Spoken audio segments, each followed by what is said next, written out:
Welcome to Nebraska Preps Postgame with Damon Benning and Jacob Padilla. That music, that voice, that means it is another week of NEB Preps. And looky here. Good to get you back, Damon. I'm back. How are we doing? I'm doing pretty well. Yeah? Did you miss me? Not really? Kind of? I mean, in some ways. Have you been busy? Kind of. In some ways. Insert Jacob Padilla's voice. Do you feel like you've properly educated everybody now? I do. I don't get like that on social media very often. So when I do, I get it out of my system and then I come back to normal. Damon spent the whole day yesterday breaking down film to respond. There was just such foolishness going on. I was like, okay. Foolishness on the internet? No. Like, let's just cut through the chase here. Let me give you the data. You can do with the numbers what you will, but I'll just give you the data. You talking like Garden County Stewart? Is that what you're going after? Exactly. Yes. I mean, and upsets galore. Aurora going back-to-back weeks. I'm talking about like Millard North hot streak. Yeah, that's what I was talking about, AJ. As we welcome everybody back. Yeah, let's to another week of NEB Preps, man, and we'll get cracking right away, man. Let's go through the A bracket, touch on anything that jumps out to us. 4-2-7 win for Westside, just taking care of business there. Not only 17 carries for Tate Jenkins, didn't put too many. You kind of got the win you needed to, and got everybody their touches. And although we got to get back to running the football, right? It's 2 weeks in a row where he's been under 100 yards. Yeah, so it's kind of weird. I know. We got to get back to some continuity, and we tell him like not every play is going to be a big play, and everybody's going to take away counter and misdirection. So we have to kind of evolve. So 4-2-7 the final there. Unfortunately, Bellevue West was one of multiple teams that did not have their starting quarterback for the postseason. Unfortunately, you hate to see that, but still. They made it that far. They got on a nice little stretch there, so hopefully those guys got what they needed out of the season. Moving on, Kearney, a very Kearney win against Columbus, 24-7, despite the offensive numbers not being terribly impressive. But you had a rushing touchdown and 2 takeaways from Levi Pofall. A good player. Receiving touchdown for Jay Norman, and Trey Norman had a pick 6, and they also recovered another fumble. So, again, that's the thing. Kearney, offensively, not pretty, but defensively, they scrap and they find a way to put points on the board that way. So we've got Westside and Kearney, the 1 versus 8 at the top of the bracket. We'll talk about the matchups more in depth once we get through. But the one I was at, because it was a 4 o'clock game, Elkhorn South 31-13 over Millard West. And credit to Millard West, they made Elkhorn South earn it defensively. They're well coached. And they lost what's his name? The other quarterback on his second play. Crocked got hurt on the second play, so they had to go with Dahlhauser the entire game. Had to air it out a lot, and they made a few plays, but Elkhorn South won. They continue with the kind of dual quarterback, the rotation there. Charlie Buller, the touchdown going into halftime, just right over the top of the defender, had his arms just right over his fingertips, dropped it in to Bennett Gilman's hands for a touchdown. And Gilman, I was impressed with him. He had 5 or 6 pass breakups, too. Like, he was all over the place. He is a good player quietly. Kind of flies under the radar with some of the other names, and there's a couple out there. But he is pretty steady, Eddie. Yeah. Only 14 carries for Sutko, so, again, not putting too much mileage on him there. Getting ready. He'll have plenty this week. Yeah, I was going to say, getting ready for this week because Millard South 45-3 over Westview. Credit to Westview. 45 points is the fewest that Millard South has scored in a while. Yeah. But, Tamala continues to rack up the passing yards and on the all-time record there. I think is next. Did he get, or is it next game? I think it's this game. I think it's this week that he'll need to break it. Down. So yeah. Yeah. So 295 yards, 2 touchdowns. So kind of a light day for him. Also, he had a rushing touchdown. Nelson Wheeler over 100 yards. Yeah, good player. Nice added dimension there. Yeah. 3 scores on the ground, so they continue to split up. Just got everybody their touches. And Westview had 61 total yards, including negative 25 rushing. That's the underappreciated thing about this Millard South team is they're really good defensively. And I think Tegan Urbon is really flying under the radar for how good a player he is. 23 tackles for loss, 13 sacks. So they have a lot of weapons. There are a lot of good teams over the years that have good weapons offensively, and Tamala is obviously the most prolific quarterback we've seen that is able to take care of those weapons. But Yeah, I think the defense is truly what separates them and makes them how untouchable they've been this season. Really good defensively. Yeah.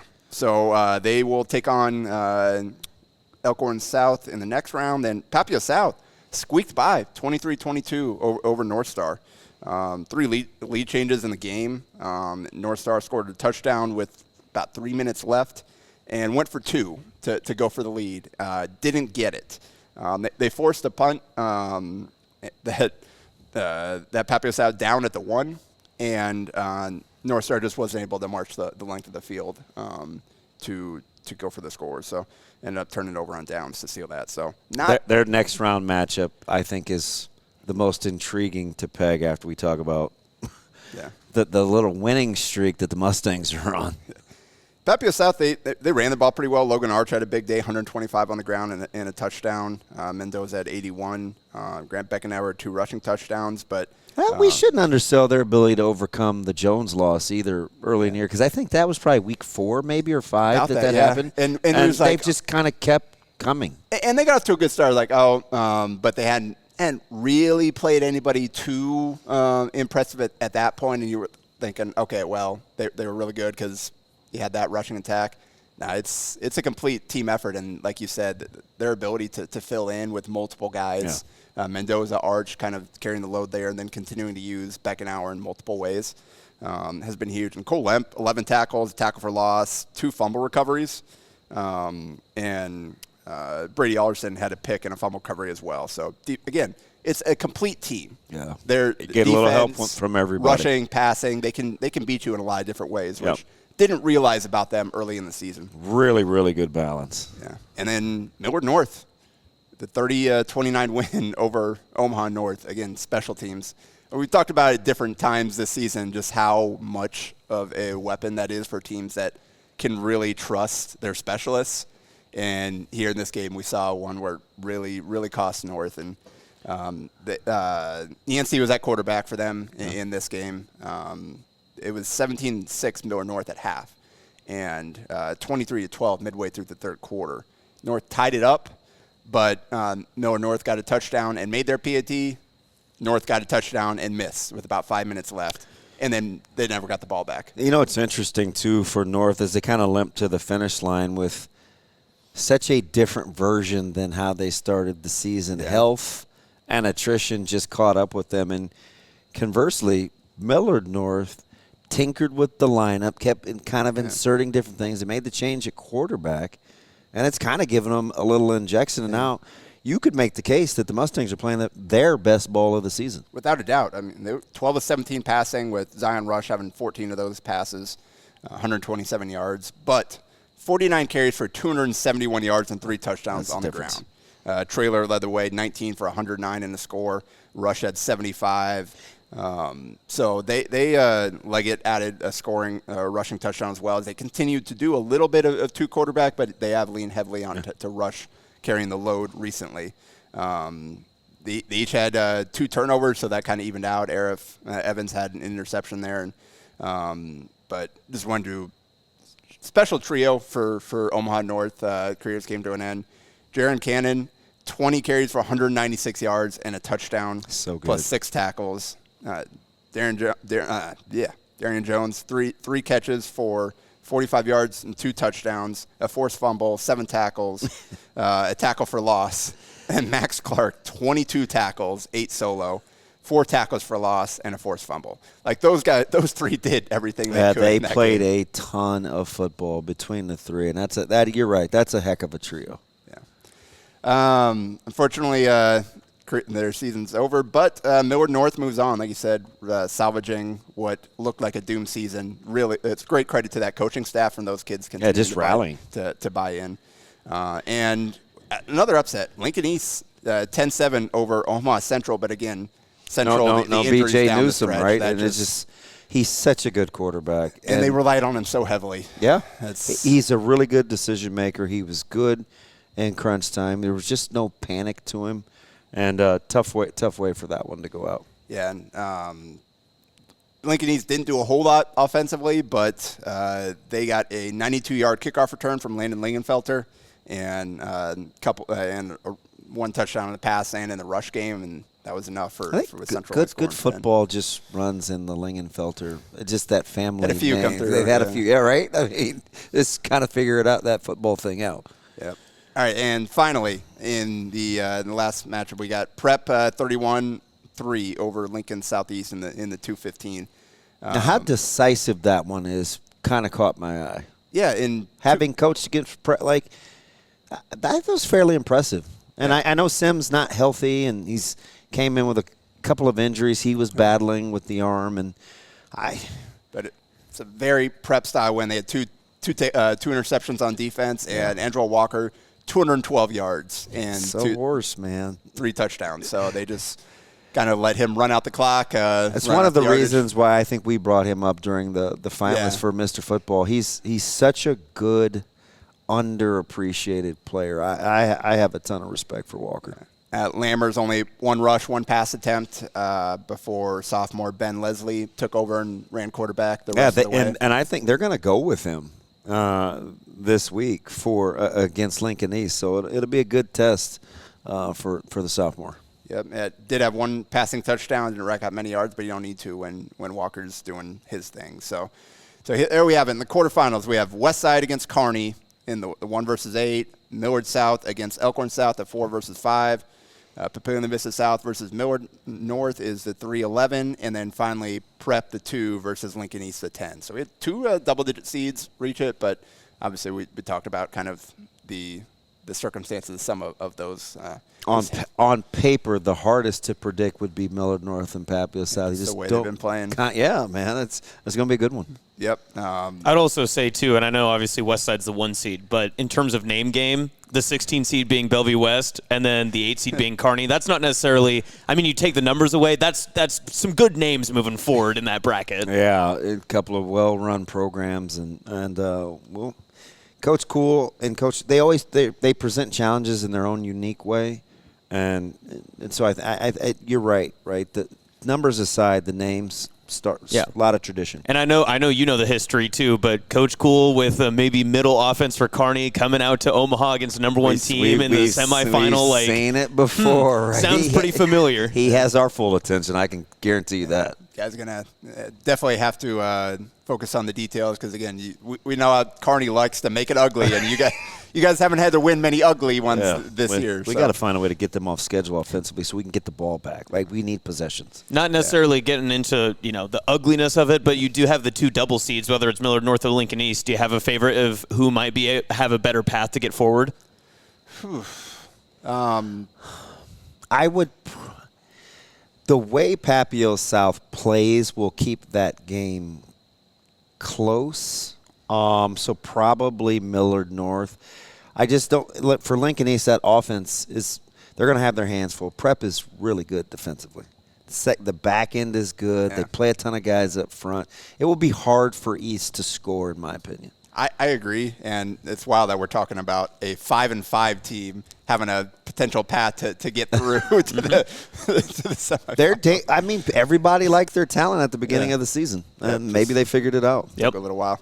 All right, let's turn the page to Class B, where game of the postseason already here in B. We'll get to that, but we'll kind of work our way down the bracket again. Waverly 35-13 over GI Northwest. That was 35-0 at halftime. So not quite as close as the final score indicates, but Axman 2 rushing touchdowns. It gave Peyton Cleveland 15 carries. He had 90 yards. So, again, couple ways they can get you. Only 10 carries for Axman. If they're going to need it, there's a 40-carry game here in the postseason at some point.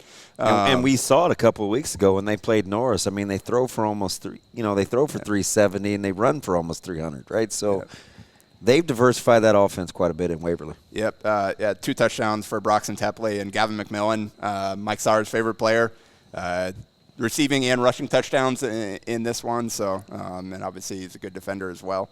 Before you move on from Northwest, quick shout out to Coach Stein. He's been there for quite a while and announced his retirement following that contest too. So good career there in Central Nebraska, but obviously their season came to an end. Yep. Good shout out there. In the 8-9, Seward handled McCook 35-12. It was 76 after the third quarter. A weird game. I got there from Shelby right as soon as the fourth quarter just started, and it was 7-6. McCook was having a lot of energy on their sideline, and I walked up, asked an administrator, I was like, defensive game? And he goes, no, we can't. We just keep turning the ball over. We get down into the 20, turnover. We get down inside the 15, turnover. And lo and behold, when you hold on to the football, Seward can put up 28 unanswered points in the fourth quarter. So the 7-6 through 3 quarters seems to be a bit misleading. Yes. McCook did stay in it, though. I'll give them that. Seward's defense is greatly underappreciated. I saw that Scottsbluff game and came away. Saying that. They those guys rally to the ball. They don't break. They don't miss tackles. That's kind of it's Sauter's dark horse for teams coming off the radar. In Class B, team tackling, you just said it there, best team tackling. I mean, you can't get a play away without 4 blue jerseys around the ball. And the impressive thing is all those guys play 2 ways too. Like all their best offensive players are also making plays on defense. Yeah. Like Peyton Else, like that dude's been carrying the load all season long. You also get some tackles from him on defense. He had a pick against Scottsbluff. Like all those guys, all those receivers go both ways. Their quarterback, like it's a fun team to watch. And I'll say this too: that game being in Waverly, I know you want to preview it later too, but that's a big advantage for Seward because it's not a long travel for them and less than an hour to get there. I mean, they can pack those stands in there at Concordia. They're going to have a good house to be able to play in at Waverly. Yeah. So you mentioned the turnovers. Caden Salyer did have 3 interceptions, got to clean that up, but also had 3 touchdowns, 2 rushing, 1 passing. Bayanels had 2 touchdowns. Jack Vanalik had the receiving touchdown, of course. Tristan Campbell, 33 carries, 174 yards, and 2 touchdowns. But the team only completed 4 passes for 24 yards. Yeah, and then the last touchdown that they scored was, all the juniors and sophomores were in. They just hand the ball off, and a guy sprinted away at the very end to score. So close that gap. It really was a 35-6 game. Yep. So great season there for Campbell, but Seward moves on. The 5-12 was Bennington over Plattsmouth, 48-0. Ty Buafakeo, 7 touchdowns. And 230 yards, 4 touchdowns passing, and 43 yards and 3 touchdowns rushing. And it is fascinating the way that that team has kind of morphed into his team. Yeah. Like that was he's been a weapon for them. They've used him in multiple spots over the last year or two. And we knew Will Goots coming back was one of the more productive backs coming back in B, but they've really kind of leaned heavily into Buafakeo, and I think he's really answered the dinner bell. Season. Yeah. 7 touchdowns in a postseason game. That is crazy. 2 each to Jake Russell, who has really emerged as a massive deep threat for them, and Braden Kloster as well. The 4-13 was Elkhorn North 32-0 over Lincoln Pius at 10th. Unfortunately, Ethan Beachy hurt very early in that game. They didn't really need him because their defense could score just as well as their offense, even without him. Jace Reynolds with a sick pick 6, another one. Barry Freeze also had a pick. I thought those two getting to play next to each other. Yeah. It was a pretty good tandem. Oh, and then Christo, they've had him in there as just a third guy, just throw him in there, and not bad. Yeah, Uckman there playing both. Like they got some dudes there. Anderson Taylor had a rushing touchdown. Charlie Rieselman had a rushing touchdown. Austin McMurdy was the one that filled in at quarterback. Went 17-28 for 178 yards, and a touchdown and a pick.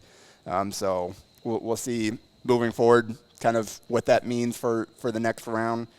They relied so heavily on Beachy offensively all season long. Yeah. So, again, you hate seeing an injury in the postseason. Especially this late. Well, anytime, but in particular. Yeah. All right. And then now we get to the upset portion of the bracket, but we also get to the missing quarterback portion of the bracket. York, the 14 seed, knocked off Scottsbluff 24-21. No Nate Kelly for Scottsbluff, unfortunately.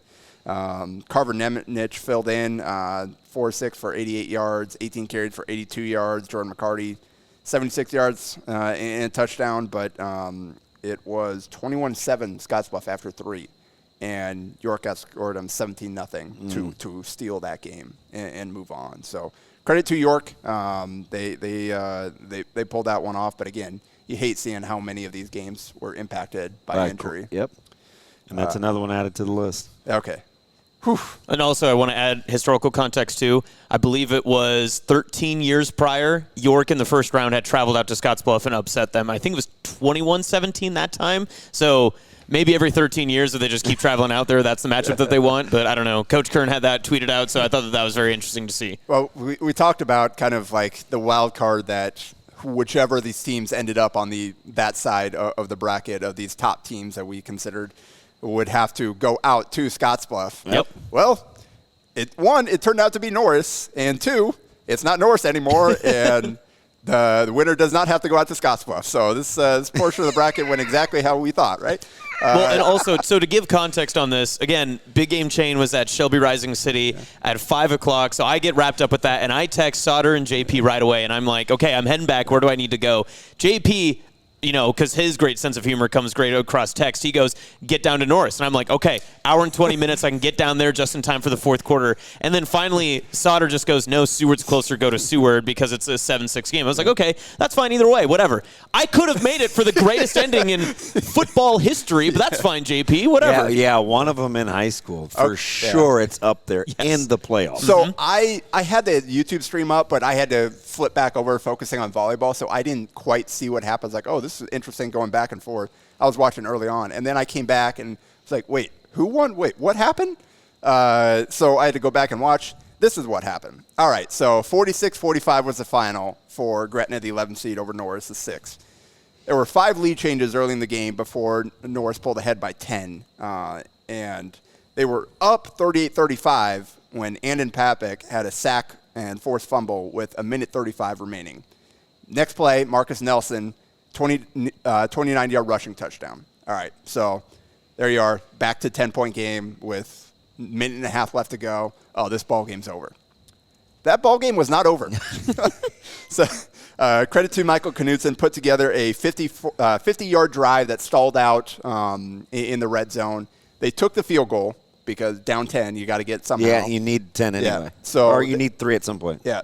There was a pass interference penalty there, a couple of good catches from Bryce Lakers. Knutson did a fantastic job of working the sideline, getting there, so they didn't necessarily have to – they could stop the clock without using all their timeouts. Go for the onside. Perfect kick. The ball, bounces. The skip. Goes off the – skips and goes off the legs of the Norris guy, and Gretna recovered it.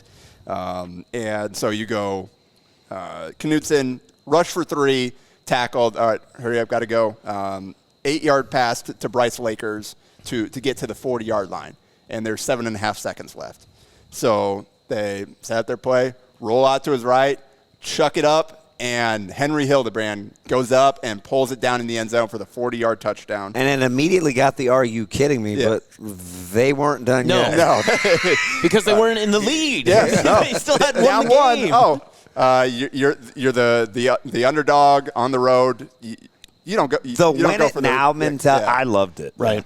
Yeah. So because on defense, we'd be reeling. Mm-hmm. Yeah. Right. So yeah. take advantage 100% of the feels. And great 2-point play set up again. So tricky. So you don't even have time to count eligible versus ineligible. Yeah. And Lakers is their star receiver. Like, everybody's going to be focused on him. Slide him in there and then slip Hildebrand out behind him as everybody's focused running with Lakers. This easy pitch and catch into the corner of the end zone for Hildebrand. It was one of those that it was a perfect back-to-back play because it was Lady Luck is on your side a little bit. You had good execution, but then it's the ultimate. If we need to, we've been working on this all year. This is the play we're going to run, and you get it. Thing. You couldn't ask for a more poetic version of football from one side. And then I just felt so bad, that heartbreak you have for Norris, because you said earlier this year, DB, that's a program that was tired of losing. I thought that they had a great chance to be able to continue their path. Senior class. But, man, how can you obviously you're going to be disappointed, but how can you be upset with the way that game finished out? It was just 2 Warriors battling out. And we talked about it last week, Sauter and I. Gretna was going to be maybe the toughest team to face in Class B as an underdog. And, again, you're going to see it again. It's Gretna-York. No one's going to want to see Gretna as they continue forward in the bracket. And all the hand-wringing and consternation we had, and I think folks should appreciate the amount of effort we put into the finalists for the Mr. Football deal. Was that just us on the text? Because I texted the group. there was so much back and forth over Knutson and Sam and all these different players. It was like, okay, maybe we made the right choice with Knutson. Well, so to that point, 28 for 42 for 356 yards and 3 touchdowns. Did have 2 interceptions and that lost a fumble. Yep. So 3 turnovers, but he kept battling. And again, 356 yards, game-winning Hail Mary. Beautiful throw, perfect. Extended the play long enough, got it off. Fantastic job by him. Also had a rushing touchdown. And so fantastic game for him. Yeah, it was, I got a text to the group. It was like, I feel good about that pick that we made, putting him on there. Like I mean, there was a lot that went into it. It wasn't all willy-nilly. Not the biggest name. Like, he's not going to a D1 school, but that's not what this is about. It's about who had the best high school football season. Yeah. And he led the state in passing and padded that lead with this game. And credit to Hildebrand. He had 11 catches for 155 yards, 0 touchdowns on the season going into this game. 9 catches, 121 yards, the touchdown, and the game-winning 2-point conversion. So credit to that kid, like stepping up in the biggest game of his life, and he answered the bell. Kason Schalott-Field had 72 yards and a touchdown on the ground. Plus, I believe he was the one that recovered the onside kick. Lakers, 6 catches, 92 yards again, had some clutch ones down the stretch to give them a chance. Joe Sullivan and Aiden Firstnow both caught touchdowns. So just Gretna, again, Norris has been involved in arguably the 2 best games of the season. Certainly in B. With the sure. Waverly game. And twice in 3 weeks. And they came out on the short end of both of them. Yep. Fantastic season. But again, those are your losses. Like that's gonna sting for a bit. But Marcus Nelson, that dude went down, did not go down easy. 29 carries for 288 yards and 4 touchdowns. So their total points, like in losses this season, is 4. I mean, 2 losses, 4 points. And look at what they crazy. scored. Yeah. 87? Yes. And 0-2. Like it's crazy. Insane. I mean, that's kind of ridiculous. Greenfield, 62 yards passing, 74 rushing. Andon Papik had the 9 tackles, the sack, the 4th fumble. Bryson Rhodes had a fumble recovery for a touchdown. Like, that game had everything. Like, there was, like, even early on, we only focused on the last 2 minutes. But there was some crazy stuff going on before that. Just a wild start to that game, back and forth. Yeah, through and through, it was a good game. Through and through. And then there's those other games at the bottom of the bracket. So Gretna moves on to host a postseason. Yep, just like every 11 seed has. I was looking back. 11-14 is the lowest Class B rating that I can find since at least like 2014 is as far as I went back, and that's like the highest combined total seeds. Someone can check what are that you math doing for only me, going back 11 years? Well, man. I did it during greatest historian of our another era. part of this was because the NSA doesn't keep track of those seeds as far back, so I really had to be digging for it. It was a lot tougher than it looks, DB. This is the guy. I'll have a random thought about something on the show, and he immediately will come back with the data. I'm like, is this guy not the best Google researcher in America? It literally takes you like 5 seconds sometimes. Do what I can. Do what I can. Yeah, he can be pretty productive when he puts down the meme generator. All right.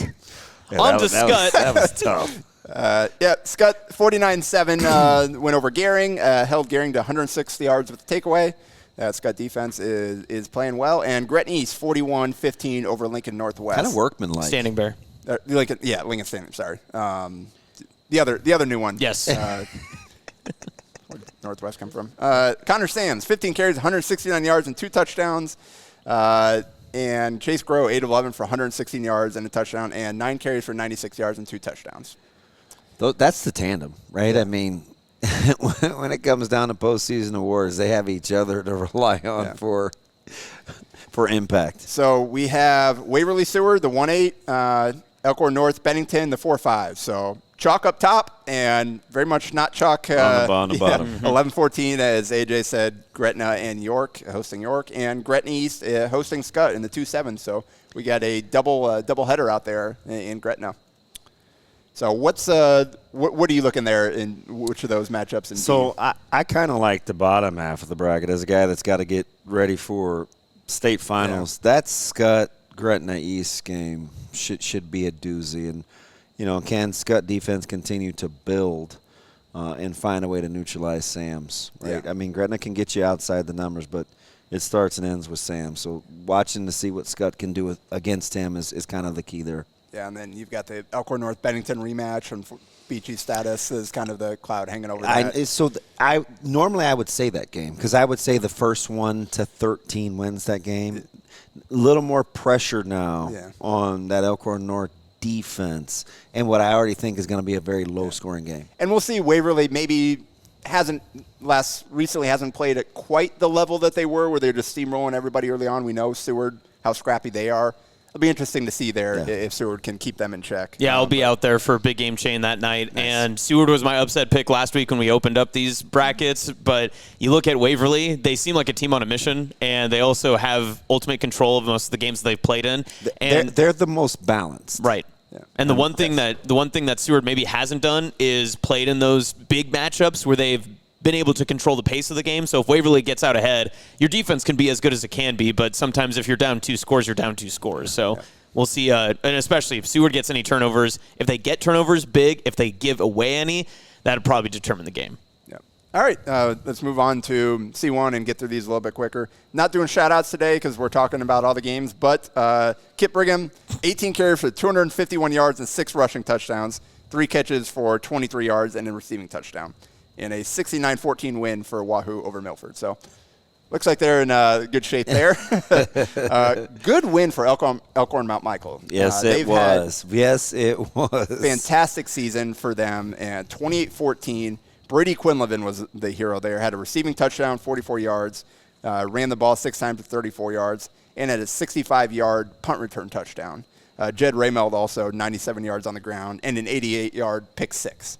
So, again, defense, special teams putting points on the board, and a two-score win. So, a huge for Mount Michael to move on there, knock off O'Neill. Syracuse continues to roll, 43-20 over Gross, and they had Jansen 16 carries for 185 yards, 2 touchdowns. Mason Lynn 17 carries, 155 yards, and 2 scores, and a receiving touchdown. Completed all 6 of their passes. So Syracuse moving on to face Ashland Greenwood, 47-13 over Shadron. Seems like Ashland Greenwood is a good matchup against everybody not named Wahoo. Yeah. I mean, I think they want to play Wahoo again, but yes, I agree. Well, with that you. got so out of – I was shocked the first time around. Yep. Well, Tanja's 11 completions for 365 yards and 6 touchdowns. Is that good? That's pretty good ratio there. I was going to say that. It's pretty efficient. I feel like we've been around one another too long. And it wasn't even his top receivers, like the guy like Cal Kissinger. We talked about guys like that. Logan Fangmeyer, 4 catches, 120 yards, 2 touchdowns, and Sam Munt, 2 catches for 112 yards and 2 touchdowns. Ashland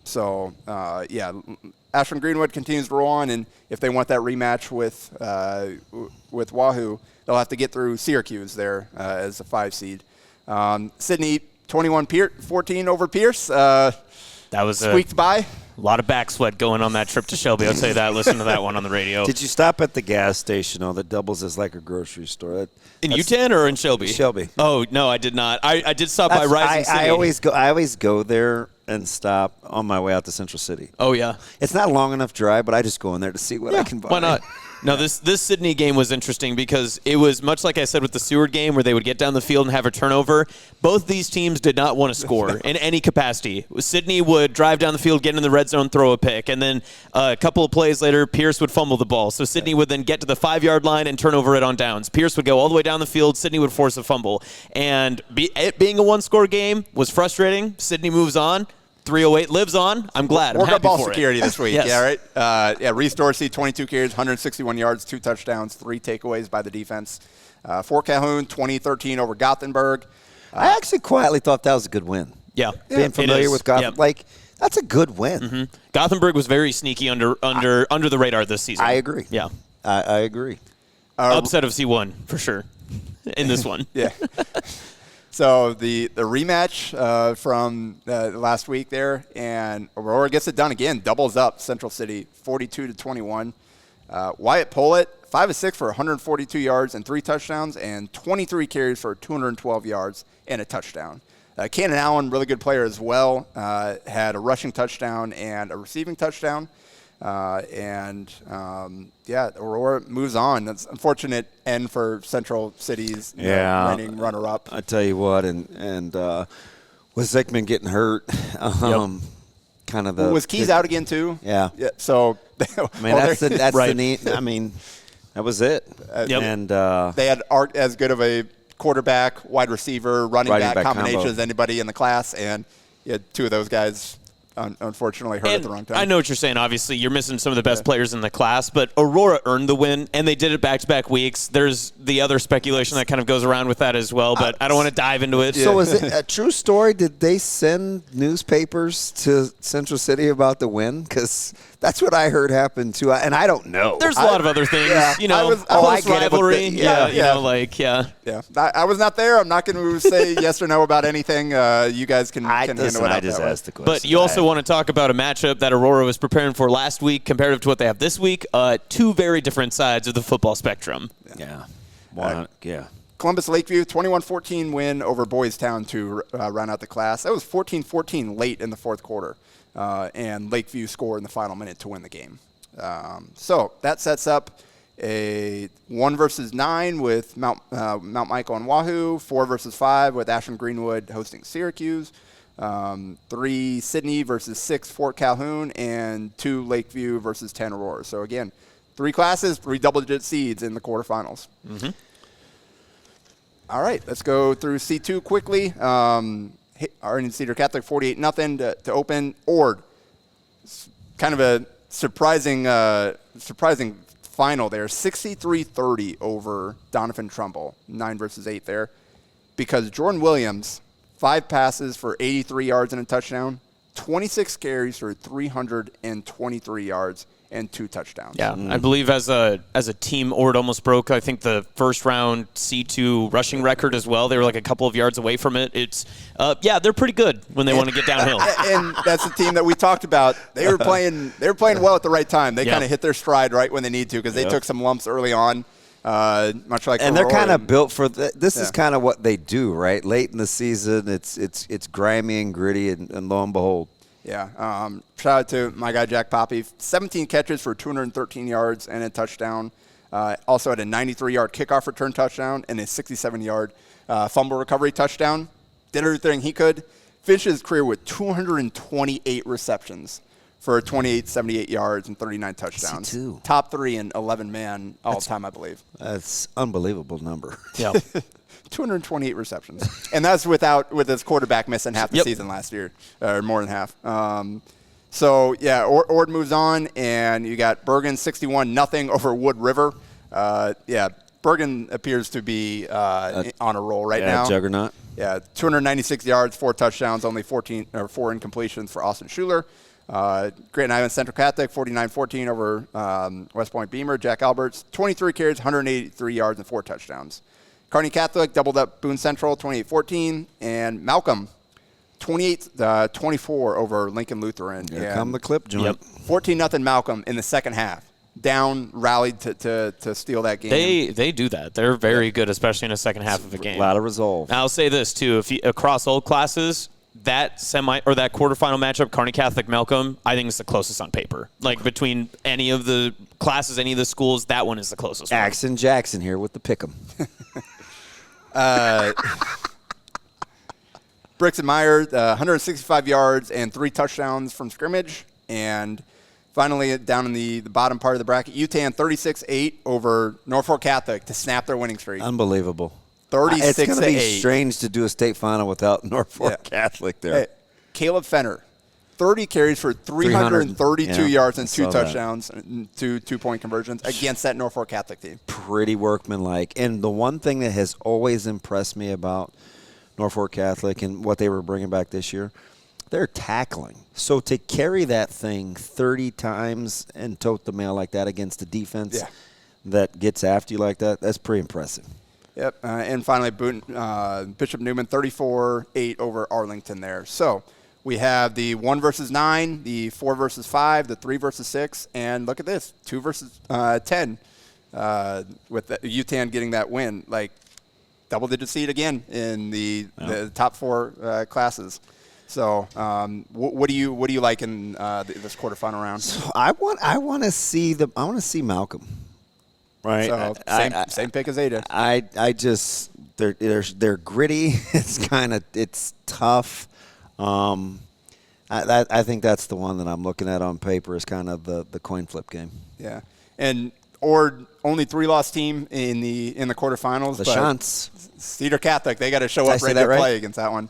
They go by chance, which is weird. Yeah, I've been correct, so I never get it right until somebody tells me on air. Yes. So at least I'll get it out of the way. Yeah, I know Coastal goes Shants, but for whatever reason, or just goes chant. And the chant on them. And so it's just funny because on social media, because they've had some good teams, and I think the most recent was when it was Shireman's senior year when they played them in state. And that was the year Shireman just was incredible, throwing the ball 68 yards off his back foot, rolling to his left. But, so I just want to make sure I get it right ahead of time. Just in case. Yeah. Just in case. No pressure to get there. The 4 versus 5, that quarterback matchup is going to be fun, though, with Grayson Sack and Austin Schuler. You'll see it in the air a little bit. All right, we'll speed through. Let's get through the 8-man here. Another class with a double-digit seed with Hemingford as the 13 making it through into the quarterfinals. We'll have Shelby Rising City against Pender, the 1 versus 9. Crofton, the 5 against Hemingford. The 3 seed Sandy Creek against 6 seed Bridgeport, and 2 seed Dunny County Stratton against 7 Plainview. So pretty chalk outside of Hemingford breaking through. Well, Hemingford was really more to Ravenna was an undefeated team. Stanton beat them in the first round. Then Stanton was like a 20-something seed. So then that helped Hemingford get a big win, especially when Stanton has to drive 600 miles one way to be able to get to him. That is tough, yes. Yeah, but looking at that now quarterfinal matchup, Shelby Rising City is very good. Pender has their hands full with that because they can run, pass, they can do anything that they want to. The bottom side, Sandy Creek and Bridgeport, very underrated matchup because if Bridgeport travels well, Sandy Creek will have their hands full. That's a very tough Bridgeport team that has played a lot of good games that they are not going to get a lot of credit for. And Sandy Creek is the name brand, right? Yeah. It's like the craft of the cheese. Yeah, don't get me wrong, they're good. Like they're talented. They have talent at the offensive levels and stuff. But with that target on your back, sometimes makes another team play a little bit higher. No doubt. Excuse me. You okay? Yeah, I'm good. Let's finish this up. D2 quarterfinals. We'll have 1 seed Howes Dodge versus Lawrence Nelson. The St. Mary's, a 4 seed against Sandhills Thedford. 3 seed Hitchcock County against 6 seed Wynot, and 2 seed Central Valley versus 7 seed Archangels Catholic there.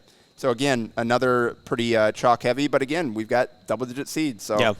Sandhills Thedford, they're tricky because they've played a couple of good teams. They're another one of those. And they're on the same too. side as Howes Dodge, so it is what it is. But that one in the finals would have been interesting too, just stylistically. Some people would tell you the state championship may be played between Archangels Catholic and Central Valley on Friday. Some people may say that. Interesting.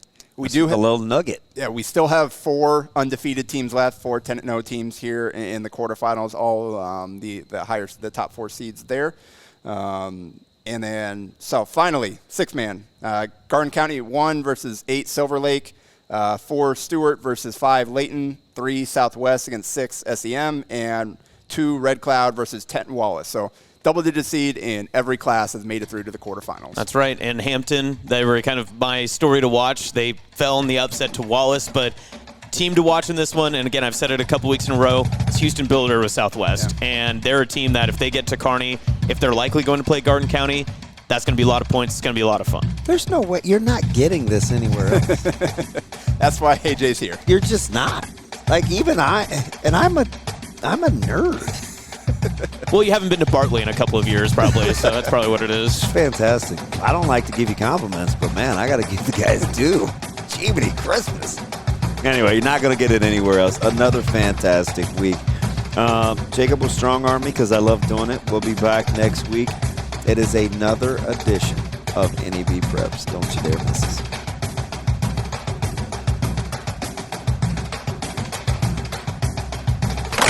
A Hurrdat Sports Network production.